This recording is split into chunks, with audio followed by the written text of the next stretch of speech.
Hello, my friends. I am Jenny Brandon. I'm an animal communicator and energy healer for animals and their people too. And I wanted to chat with you for a few minutes today about the fact that it's gonna hurt. So, this has been on my mind a lot, and actually, Tosh and I just did a podcast episode on this as well, where we kind of dug into this from a little bit bigger perspective. But I wanted to talk directly to you all about it. From the perspective with your pets. So, anytime you are struggling with something with your pets, you're already uncomfortable, right? So, if it is difficult to walk your dog, you're already struggling, right? It's not fun for you. It's hard. The dog pulls a lot.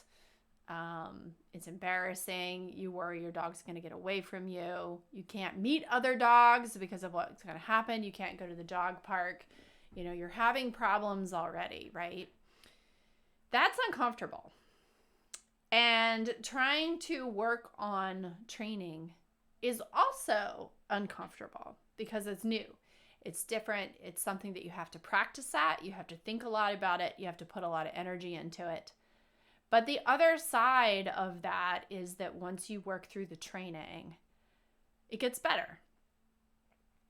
When you don't work through the training, it doesn't get better, and you perpetually struggle. It's perpetually uncomfortable. It perpetually hurts. So this is really about making the choice to choose the thing that's going to get us closer to progress and closer to long-term comfort than avoiding the discomfort of now. And I can use the dogs walking on the leash example as something that happened in my life because I did not teach my dogs to walk very well on a leash.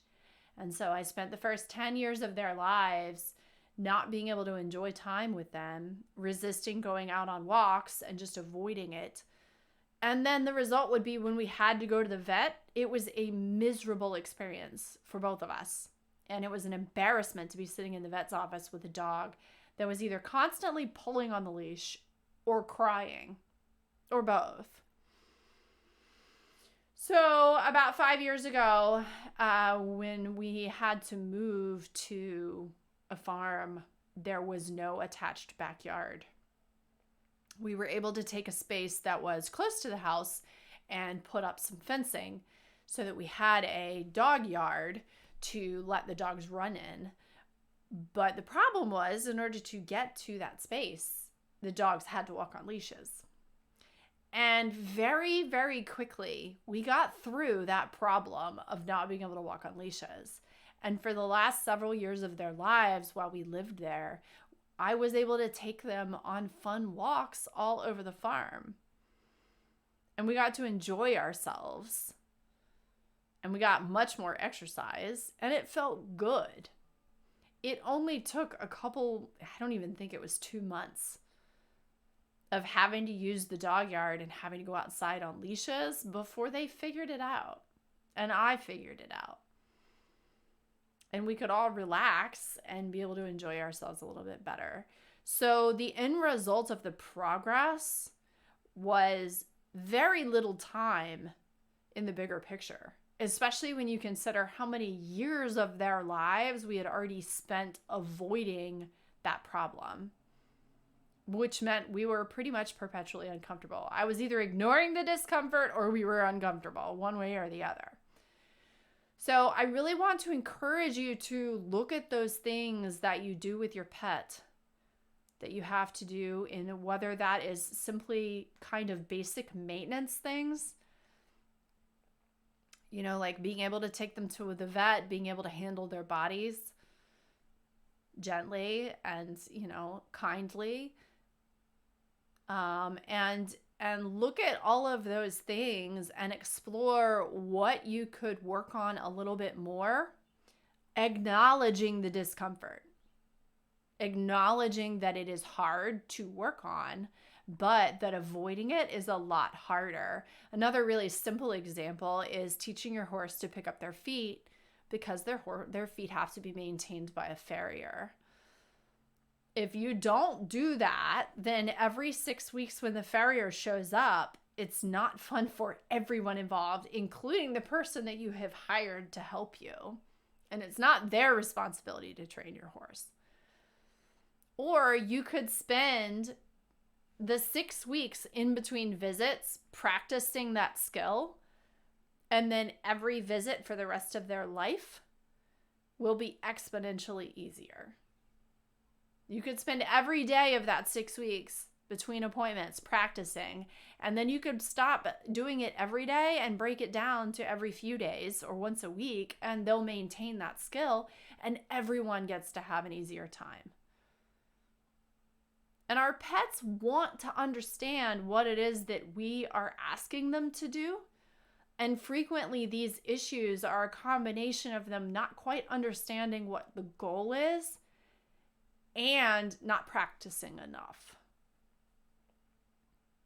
And what I find happens is that when they don't do something well, when the dogs start pulling on the leashes, which is uncomfortable and stressful, then we get stressed out. And then that in turn stresses them out. And so now we have a situation where we went from just not doing something well and struggling some with it to now we have an energetic loop going on where the stress of the situation is getting passed from us to our pets and back and forth and back and forth. And it never gets any smaller when that happens.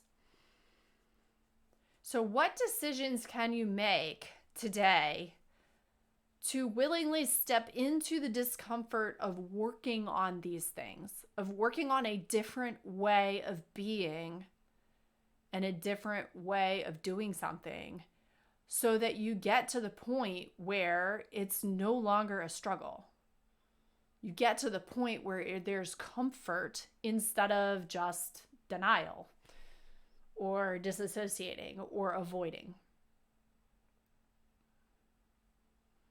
So I have plenty of examples from my pets over the years. And I wish I had learned this sooner. I wish I had recognized this sooner. Because now I'm able to choose what kind of discomfort I want to be in. And I want to be in the discomfort that's going to get me closer to a goal with my pets. It's going to get me closer to fun with my pets. And so now I can willingly make the decision to do that rather than staying in the struggle or the avoidance and then having a really big struggle when something happens. So let me know in the comments, have you ever encountered something where this has happened? Have you ever found a time where you wished you had done something differently? And what might you be able to do differently that would put you closer to comfort rather than just living in the stress of the current situation? So I'd love to hear from you. Leave me comments. Let me know. And I'm Jenny Brandon. I'm an animal communicator and energy healer for animals and their people too.